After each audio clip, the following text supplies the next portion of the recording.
El libro de Urantia, documento 150. La tercera gira de predicación.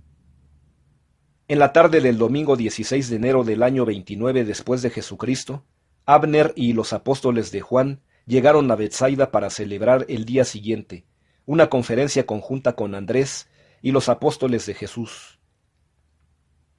Abner y sus asociados tenían un cuartel general en Hebrón y acostumbraban venir a Betsaida periódicamente para asistir a esas reuniones. Entre los muchos asuntos tratados en el curso de esta conferencia conjunta, se consideró la práctica de ungir a los enfermos con ciertos tipos de aceite mientras se pronunciaban oraciones para su curación. Nuevamente, Jesús se negó a participar en las discusiones o expresar su opinión sobre las conclusiones de ellos. Los apóstoles de Juan siempre habían usado el aceite para ungir en su ministerio de los enfermos y afligidos, y trataron de establecer esta práctica uniformemente para ambos grupos. Pero los apóstoles de Jesús se negaron a acogerse a esta regla. El martes 18 de enero, en la casa de Zebedeo en Betsaida, se unieron a los 24 los evangelistas que habían pasado la prueba de la experiencia, unos 75 en total, en preparación para ser enviados a la tercera gira de predicación por Galilea. Esta tercera misión continuó durante un periodo de 7 semanas. Los evangelistas fueron enviados en grupos de 5 en 5, mientras que Jesús y los 12 viajaron juntos la mayor parte del tiempo, saliendo los apóstoles en grupos de 2 en 2 para bautizar a los creyentes según requiriera la ocasión. Durante un periodo de casi 3 semanas, Abner y sus asociados también trabajaron con los grupos evangelistas, asesorándolos y bautizando a los creyentes. Visitaron Magdala, Tiberias, Nazaret y todas las ciudades principales y aldeas de la región central y sur de Galilea, todos los sitios visitados previamente y muchos otros más. Fue este el último mensaje a Galilea, a excepción de las regiones del norte. 1. El cuerpo evangelista de mujeres. De todas las acciones audaces de Jesús en relación con su carrera terrenal, la más extraordinaria fue anunciada súbitamente en la tarde del 16 de enero. Mañana seleccionaremos a 10 mujeres para trabajar en el ministerio del reino. Al comienzo del periodo de 2 semanas durante el cual los apóstoles y evangelistas estarían ausentes de Betsaida de vacaciones. Jesús pidió a David que llamara a sus padres de vuelta a la casa y que enviara mensajeros convocando a Betsaida a 10 mujeres devotas que habían servido en la administración del antiguo campamento y del dispensario de tiendas. Todas estas mujeres habían escuchado la instrucción impartida a los jóvenes evangelistas, pero jamás se les había ocurrido ni a ellas ni a sus instructores que Jesús se atrevería a comisionar a las mujeres para que enseñaran el evangelio del reino y ministraran a los enfermos. Estas 10 mujeres seleccionadas y comisionadas por Jesús fueron Susana, la hija del ex chazán de la sinagoga de Nazaret; Joana, la esposa de Chuza, el asistente de Herodes, Antipas; Elizabeth, la hija de un rico judío de Tiberias y Séforis; Marta, la hermana mayor de Andrés y Pedro; Raquel, la cuñada de Judá, el hermano carnal del maestro; Nasanta, la hija de Elmán, el médico sirio; Milca, una prima del apóstol Tomás; Ruth, la hija mayor de Mateo Leví; Celta, la hija de un centurión romano; y Agamán, una viuda de Damasco. Posteriormente Jesús agregó 2 mujeres más a este grupo, María Magdalena y Rebeca, la hija de José de Arimatea. Jesús autorizó a estas mujeres a que establecieran su propia organización y ordenó a Judas que proveyera fondos para su equipo y para los animales de carga. Las 10 nombraron jefe a Susana y tesorera a Joana. De ahí en adelante se abastecieron por sí mismas. Nunca más pidieron apoyo monetario a Judas. Era sorprendente en esta época, considerando que las mujeres no podían ni siquiera ser admitidas al atrio principal de la sinagoga, estando confiadas a la galería de mujeres, que se las reconociera como instructoras autorizadas del nuevo evangelio del reino. El cometido que Jesús dio a estas 10 mujeres, al seleccionarlas para enseñar el evangelio y ministrar, fue la proclamación de la emancipación, lo cual liberó a las mujeres para todos los tiempos. Ya no debían los hombres considerar espiritualmente inferiores a las mujeres.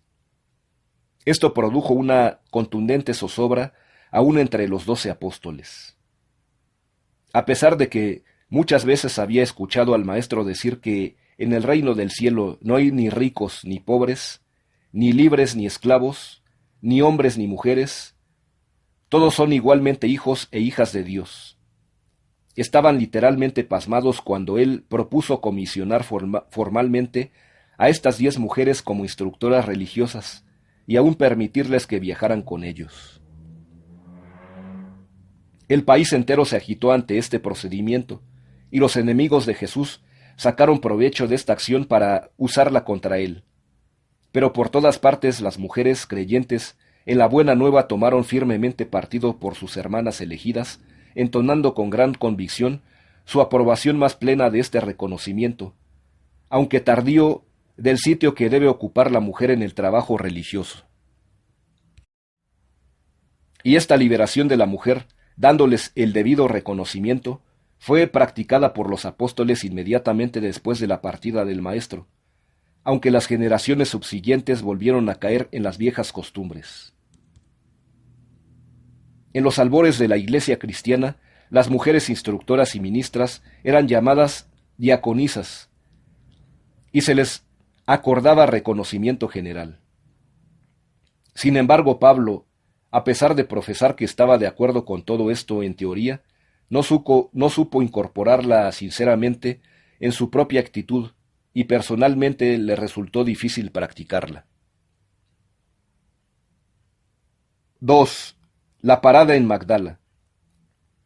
Al salir el grupo apostólico de Betsaida, las mujeres viajaban en la retaguardia. Durante las conferencias siempre se sentaban enfrente al grupo y a la derecha del que hablaba. Cada vez más mujeres se convertían en creyentes en el Evangelio del Reino. Había sido fuente de dificultades y muy embarazoso el que alguna de ellas deseara conversar personalmente con Jesús o con uno de los apóstoles. Pero todo esto había cambiado. Si una de las mujeres creyentes deseaba ver al Maestro o conferenciar con los apóstoles, iba a ver a Susana, e inmediatamente la acompañaba una de las 12 mujeres evangelistas ante la presencia del Maestro o de uno de sus apóstoles. En Magdala fue donde las mujeres demostraron por primera vez su utilidad o reivindicaron la sabiduría de su selección. Andrés había impuesto reglas un tanto estrictas a sus asociados en lo que concernía al trabajo personal con las mujeres, especialmente con aquellas de conducta dudosa. Pero al llegar el grupo a Magdala, le estaba permitido a estas mujeres evangelistas entrar libremente en las casas que albergaban el mal y allí predicar la buena nueva directamente en las que allí habitaban. En el ministerio de los enfermos, estas mujeres entablaban fácilmente relaciones íntimas con sus hermanas afligidas. Como resultado del ministerio de estas 10 mujeres, más adelante conocidas como las 12 mujeres, en este lugar, María Magdalena fue ganada para el reino. A través de una sucesión de infortunios y como consecuencia de la actitud de la sociedad convencional hacia las mujeres que cometen tales errores de juicio, esta mujer se encontraba en uno de los antros de perdición de Magdala. Marta y Raquel fueron quienes explicaron a María que las puertas del reino estaban abiertas aún para las personas de su calaña. María creyó en la buena nueva y fue bautizada por Pedro al día siguiente. María Magdalena se convirtió en la más eficaz instructora del Evangelio en este grupo de 12 mujeres evangelistas. Fue seleccionada para estos servicios juntamente con Rebeca en Jotapata, unas 4 semanas después de su conversión. María y Rebeca, con otras de este grupo, siguieron laborando fiel y eficazmente para el esclarecimiento y elevación de sus hermanas oprimidas hasta el fin de la vida terrenal de Jesús. Y cuando se desarrolló el último y trágico episodio en el drama de la vida de Jesús, a pesar de que todos los apóstoles, menos uno, huyeron, estas mujeres estuvieron todas presentes, y ni una sola entre ellas negó a Jesús ni lo traicionó. 3. El sábado en Tiberias. Andrés, siguiendo las instrucciones de Jesús, puso el servicio del sábado del grupo apostólico a cargo de las mujeres. Esto significaba naturalmente que no se podía celebrar en la nueva sinagoga. Las mujeres seleccionaron a Joana para que se hiciera cargo de esta ocasión, y la reunión se celebró en la sala de banquetes del nuevo palacio de Herodes, porque Herodes estaba en la sazón residiendo en Julias de Perea. Joana leyó de las Escrituras sobre la obra de la mujer en la vida religiosa de Israel, haciendo referencia a Miriam, Débora, Esther y otras. Tarde esa noche Jesús pronunció ante el grupo reunido un memorable discurso sobre la magia y la superstición. En aquellos días la aparición de una estrella brillante y supuestamente nueva era considerada un signo de nacimiento de un gran hombre en la tierra.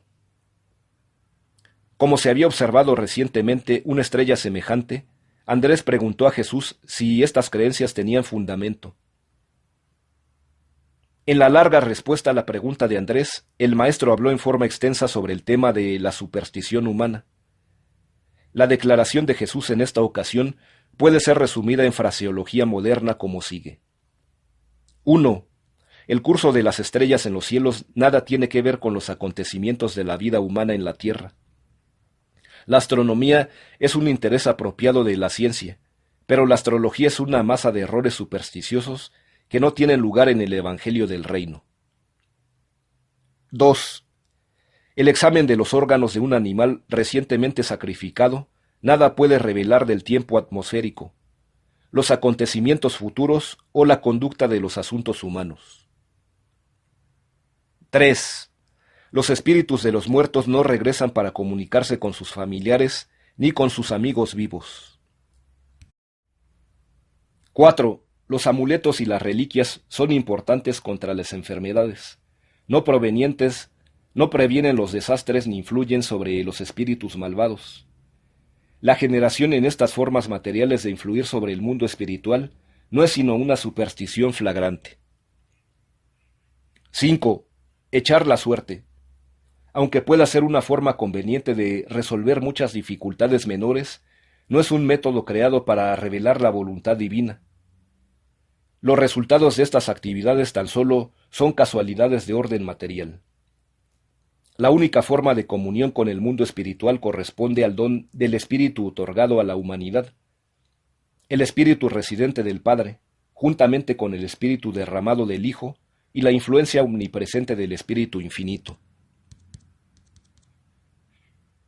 6. La adivinación, la hechicería y la brujería son supersticiones de mentes ignorantes, lo mismo que la ilusión de la magia.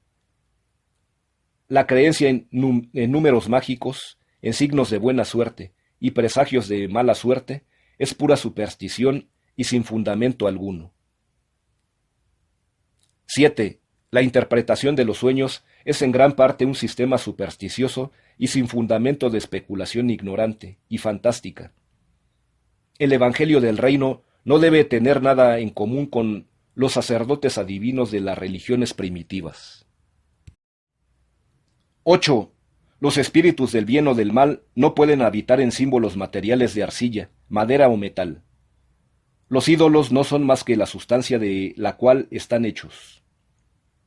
9. Las prácticas de los encantadores, magos, hechiceros y brujos provienen de las supersticiones de los egipcios, los asirios, los babilonios y los antiguos cananeos. Los amuletos y toda suerte de encantamientos son fútiles, tanto para ganar la protección de los buenos espíritus como para protegerse de los así llamados espíritus impuros. 10. Desenmascaró y denunció la creencia en encantamientos, ordalías, hechicerías, maldiciones, signos, mandrágoras, cuerdas anudadas y todas las demás formas de superstición ignorante y esclavizante. 4. El envío de los apóstoles en grupos de 2 en 2. La siguiente tarde, habiéndose reunido los 12 apóstoles, los apóstoles de Juan y el grupo de mujeres, recientemente comisionado, Jesús dijo: Podéis ver vosotros mismos que la cosecha es abundante, pero los trabajadores son pocos. Oremos pues todos al Señor de la cosecha para que nos envíe aún más trabajadores para sus campos. Mientras yo permanezco aquí para reconfortar e instruir a los instructores más jóvenes, enviaré a los mayores en grupos de 2 en 2 para que puedan abarcar rápidamente toda Galilea, predicando el Evangelio del Reino, mientras la situación continúe siendo propicia y pacífica. Luego nombró los pares de apóstoles, tal como deseaba que salieran estos, y fueron Andrés y Pedro, Santiago y Juan Zebedeo, Felipe y Natanael, Tomás y Mateo, Jacobo y Judas Alfeo, Simón el Celote y Judas Iscariote. Jesús estableció la fecha en que se encontraría con los 12 en Nazaret, y al despedirse dijo: En esta misión no vayáis a ninguna de las ciudades de los gentiles, ni tampoco a Samaria, pero id a donde están las ovejas descarriadas de la casa de Israel. Predicad el Evangelio del reino, y proclamad la verdad salvadora de que el hombre es hijo de Dios. Recordad que el discípulo no está por encima de su maestro, ni el siervo es superior a su amo. Basta con que el discípulo sea igual a su maestro y el siervo llegue a ser como su amo. Si alguien se ha atrevido a llamar al amo de la casa asociado de Betzebú, ¿cuánto más considerarán así a los de su casa? Pero no debéis temer de estos enemigos incrédulos. Os declaro que nada de lo que está cubierto dejará de ser revelado. No hay nada oculto que no se conocerá. Lo que os he enseñado privadamente, predicadlo abiertamente, con sabiduría. Lo que los he revelado dentro de la casa, proclamadlo desde los tejados, cuando llegue la ocasión. Y yo os digo, amigos y discípulos míos, no temáis a los que pueden matar el cuerpo, pero no son capaces de destruir el alma. Colocad vuestra confianza en aquel que no puede someter el cuerpo y salvar el alma. ¿Acaso no se venden 2 gorriones por 1 céntimo? Sin embargo, yo os declaro que ninguno de ellos está olvidado en los ojos de Dios. ¿Acaso no sabéis que hasta los cabellos de vuestra cabeza están contados? No temáis, pues, vosotros sois de más valor que muchos gorriones. No os avergoncéis de mi enseñanza. Salid proclamando paz y buena voluntad. Pero no os engañéis. La paz no siempre acompañará a vuestra predicación. He venido para traer paz a la tierra, pero cuando los hombres rechazan mi don, se producen divisiones y alborotos. Cuando todos los de una familia reciben el Evangelio del reino, en verdad la paz habita en esa casa. Pero cuando alguno de la familia entra en el reino y otros rechazan el Evangelio, esta división tan solo puede producir pesadumbre y tristeza. Laborad intensamente para salvar a toda la familia, para que no se vuelvan los enemigos de un hombre los de su propia casa. Pero cuando hayáis hecho todo lo posible para todos los de cada familia, yo os declaro que el que ame al padre o a la madre más que a este Evangelio, no es digno del reino. Cuando los 12 escucharon estas palabras, se prepararon para partir. No volvieron a verse hasta el momento en que concurrieron a Nazaret para reunirse con Jesús y con los otros discípulos, tal como el Maestro lo había dispuesto. 5. ¿Qué debo hacer para ser salvada?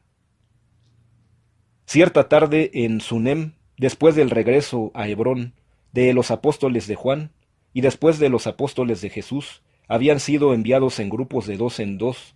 Cuando el maestro estaba ocupado en enseñar a un grupo de 12, los evangelistas más jóvenes que laboraban bajo la dirección de Jacob, juntamente con las 12 mujeres.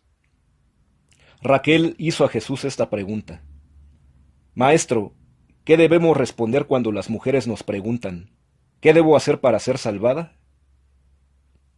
Cuando Jesús escuchó esta pregunta, respondió: Cuando los hombres y las mujeres preguntan qué deben hacer para ser salvadas o salvados, vosotras conoceréis. Contestaréis: cree en este Evangelio del Reino, acepta el perdón divino. Por la fe reconoce el Espíritu residente de Dios, cuya aceptación te hace hijo de Dios. ¿Acaso no habéis leído en las Escrituras donde dice: en el Señor encuentro yo rectitud y fuerza?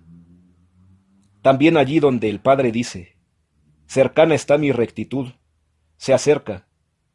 Ha salido mi salvación y mis brazos abrazarán a mi pueblo. Mi alma se alegrará en el amor de Dios, porque me vistió con vestiduras de salvación y me rodeo de manto de su rectitud. ¿Acaso no habéis leído también del Padre que su nombre será el Señor de nuestra rectitud? Llevad estos harapos sucios de presunción, y vestid a mi Hijo con el manto de rectitud divina y de salvación eterna. Es para siempre verdad que el justo por su fe vivirá. El ingreso en el reino del Padre es completamente libre, pero el progreso, el crecimiento en la gracia, es esencial para seguir permaneciendo allí. La salvación es el don del Padre, y es revelada por sus hijos. Vuestra aceptación mediante la fe os permite compartir de la naturaleza divina, ser hijo o hija de Dios.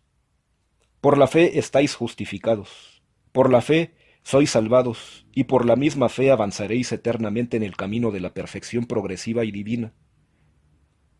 Por la fe Abraham fue justificado, y tomó conciencia de la salvación por las enseñanzas de Melquisedec. A través de todas las edades, esta misma fe ha salvado a los hijos del hombre, pero ahora ha venido un Hijo de donde el Padre para hacer que esta salvación sea más real y aceptable. Cuando Jesús terminó de hablar, hubo gran regocijo entre los que habían oído sus reconfortantes palabras. Y en los días que siguieron, todos ellos proclamaron el Evangelio del Reino con nueva fuerza y renovada energía y entusiasmo. Las mujeres se regocijaron aún más al saber que se las había incluido en estos planes para el establecimiento del reino en la tierra. Al resumir su declaración final, Jesús dijo: no podéis comprar la salvación, no podéis ganar la rectitud. La salvación es el don de Dios, y la rectitud es el fruto natural de la vida nacida del espíritu de la filiación en el reino. No seréis salvados porque viváis una vida recta, sino que viviréis una vida recta porque ya habéis sido salvados. Habéis reconocido la filiación como un don de Dios y el servicio en el reino como el gozo supremo de la vida en la tierra. Cuando los hombres creen en este Evangelio, que es una revelación de la bondad de Dios, serán conducidos al arrepentimiento voluntario de todo pecado conocido. La comprensión de la filiación es incompatible con el deseo de pecar. Los creyentes en el reino tienen sed de rectitud y hambre de perfección divina. 6. Las lecciones vespertinas. Durante las conversaciones vespertinas, Jesús habló de muchos temas. Durante el resto de esta gira, antes de que se volvieran a reunir en Nazaret, habló de el amor de Dios, los sueños y las visiones, la malicia, la humildad y la mansedumbre, el coraje y la lealtad, la música y la adoración, el servicio y la obediencia, el orgullo y la presunción, el perdón en relación con el arrepentimiento, la paz y la perfección, el mal hablar y la envidia, el mal, el pecado y la tentación, las dudas y la incredulidad, la sabiduría y la adoración. Puesto que los apóstoles más viejos estaban ausentes, estos grupos más jóvenes de hombres y mujeres participaban más libremente en el diálogo con el Maestro. Después de pasar 2 o 3 días con un grupo de 12 evangelistas, Jesús seguía viaje para unirse a otro grupo. Siendo informado de la ubicación y movimientos de todos estos trabajadores por los mensajeros de David. Siendo esta su primera gira, las mujeres permanecieron buena parte del tiempo con Jesús. Mientras el servicio de los mensajeros, cada uno de estos grupos se mantenía plenamente informado sobre el progreso de la gira, la llegada de noticias de los otros grupos era siempre fuente de estímulo para estos trabajadores diseminados y separados. Antes de su partida, se había acordado de que los 12 apóstoles, juntamente con los evangelistas y el cuerpo de mujeres, concurrirían a Nazaret el viernes 4 de marzo para reunirse con el Maestro. Por lo tanto, alrededor de la fecha indicada, estos grupos de apóstoles y evangelistas, dispersados por Galilea central y meridional, comenzaron a convergir hacia Nazaret. Al promediar la tarde, Andrés y Pedro, los últimos en llegar, se encontraron en el campamento preparado por los primeros en llegar, situado en las tierras altas al norte de la ciudad. Fue esta la primera vez cuando Jesús volvía a Nazaret, desde el comienzo de su ministerio público. 7. La estadía en Nazaret. Este viernes por la tarde Jesús anduvo caminando por Nazaret sin ser observado ni reconocido.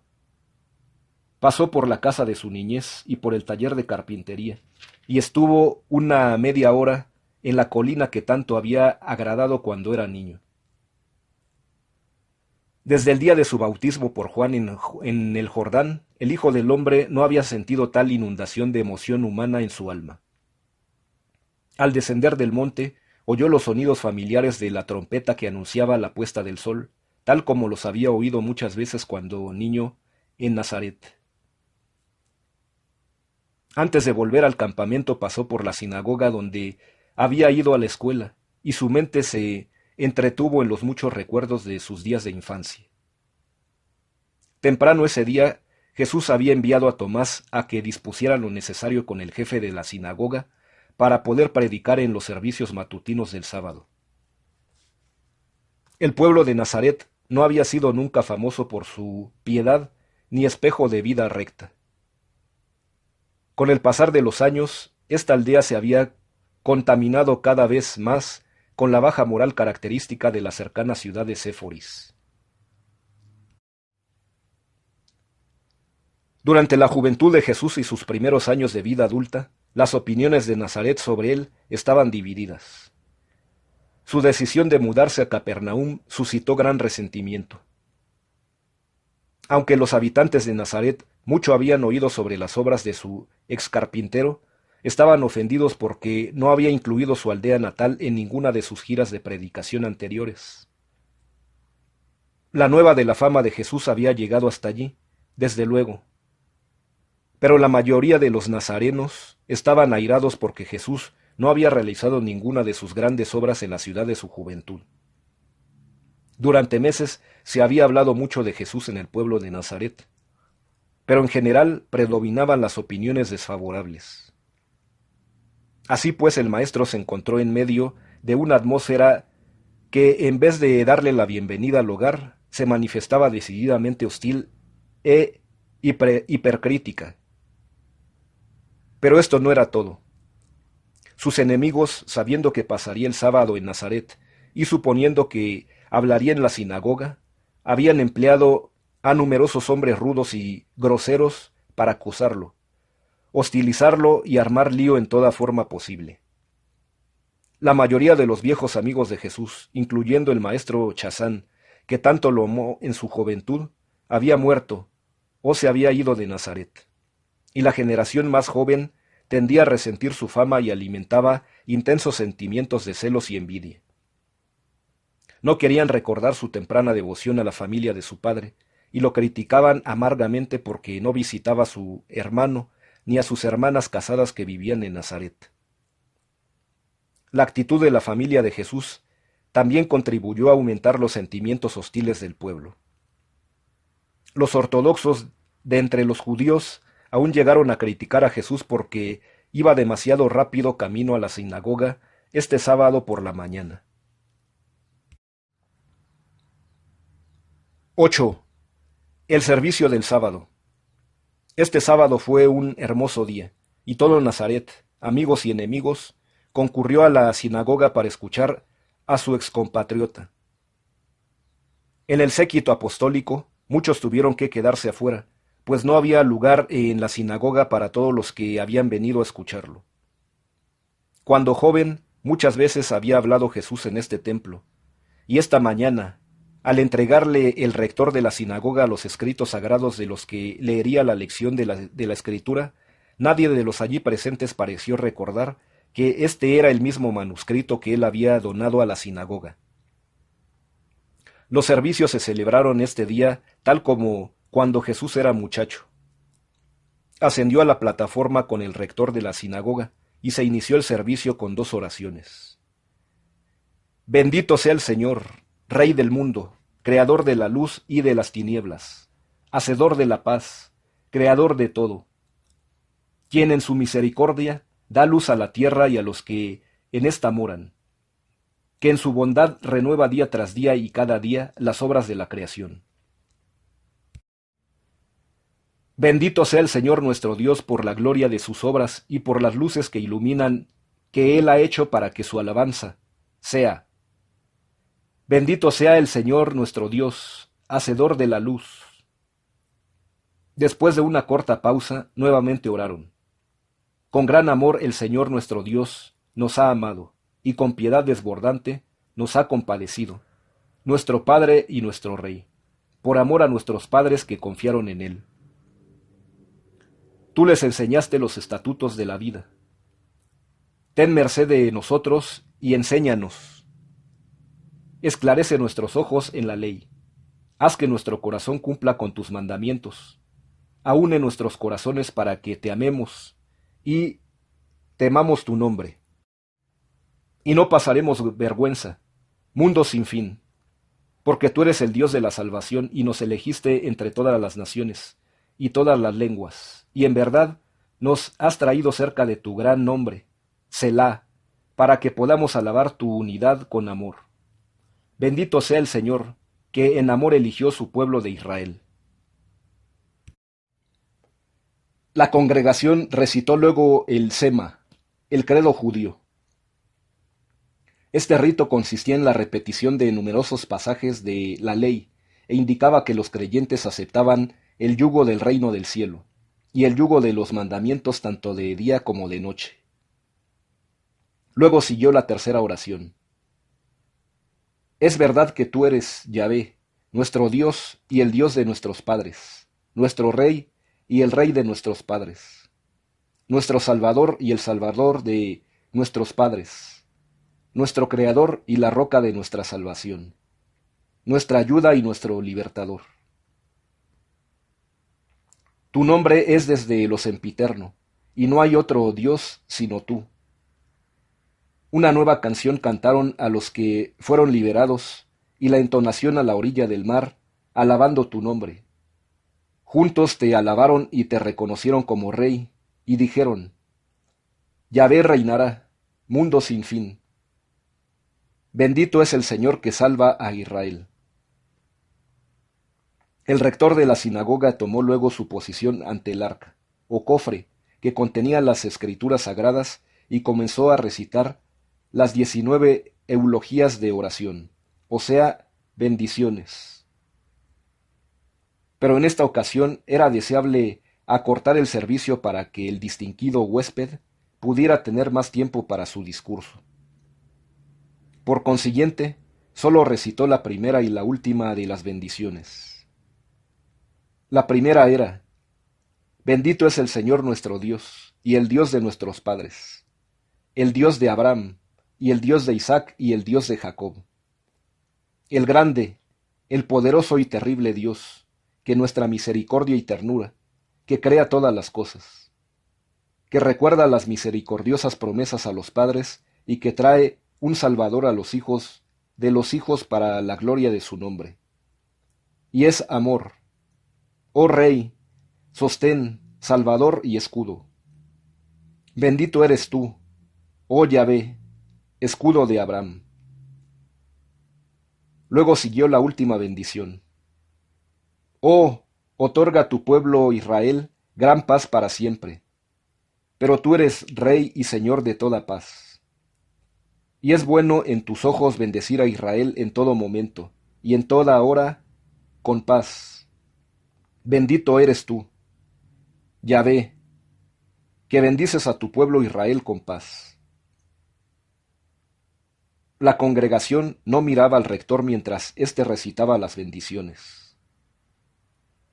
Después de las bendiciones, ofreció una oración casual adaptada para la ocasión, y cuando concluyó, toda la congregación se unió para decir amén. Luego el chazán fue al arca y trajo un rollo, que dio a Jesús para que pudiera leer la lección de la Escritura. Era costumbre llamar a 7 personas para que leyeran no menos de 3 versos de la ley.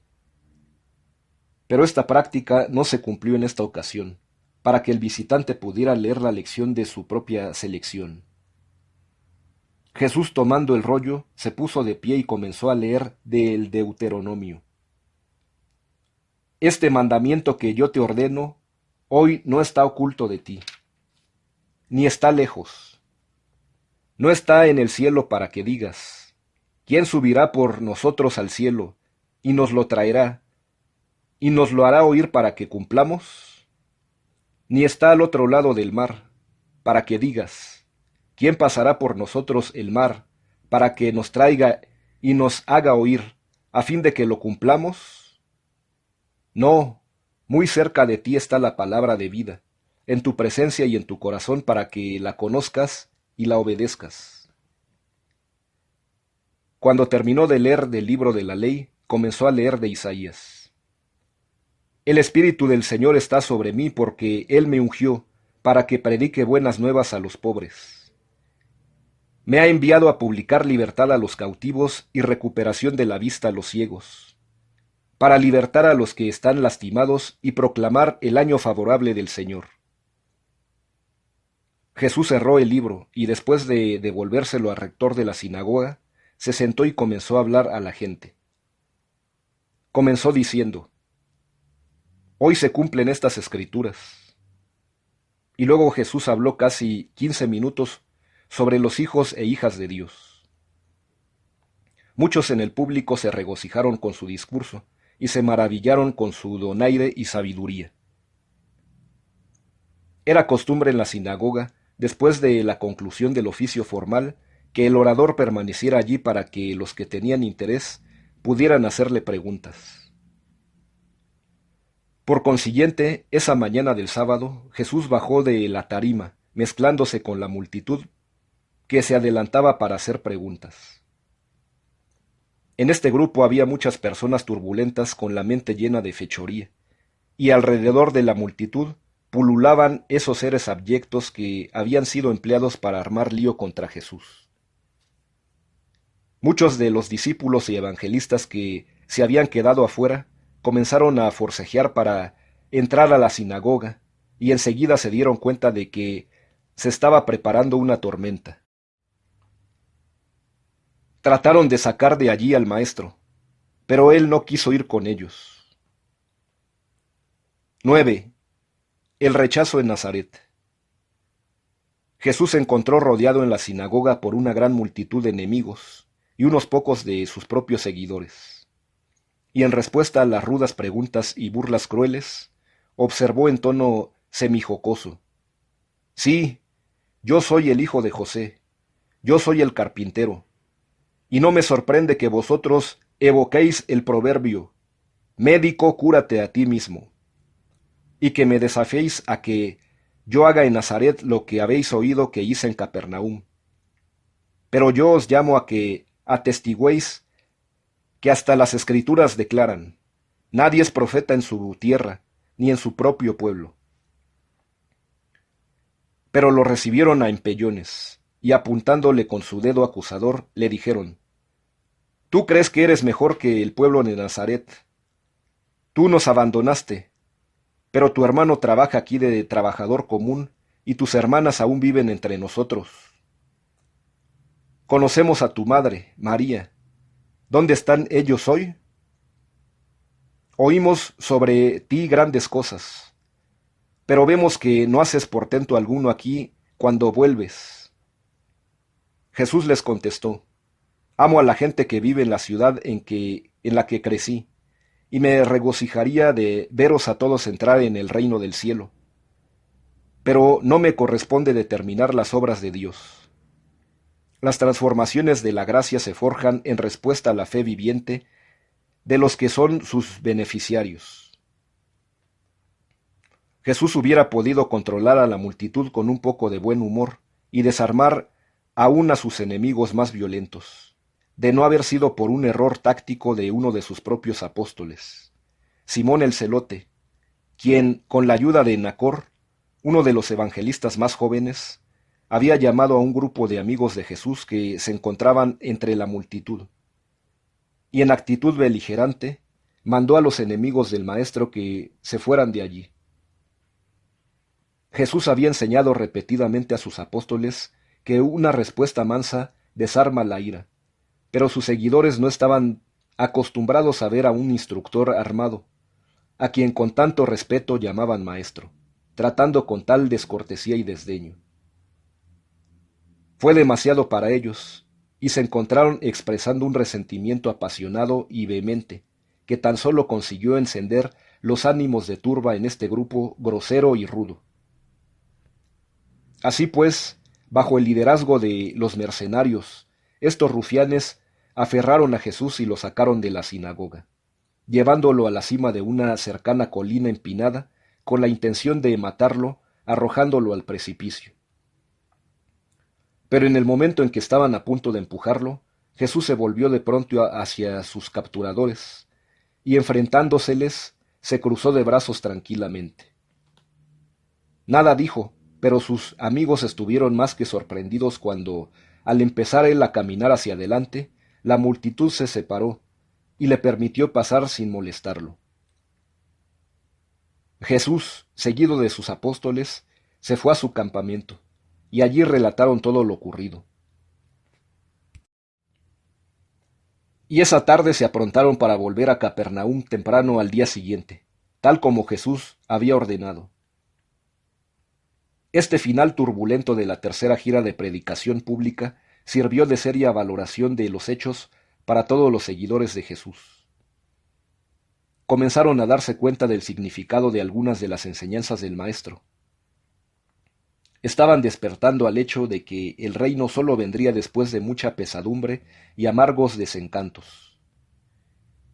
Partieron de Nazaret ese domingo por la mañana, viajando por caminos distintos. Se reunieron finalmente en Betsaida al mediodía del jueves 10 de marzo. Al reunirse, constituían un grupo desilusionado, cabizbajo y meditabundo de predicadores del Evangelio de la verdad, y no un ejército entusiasta y arrebatador de cruzados triunfantes.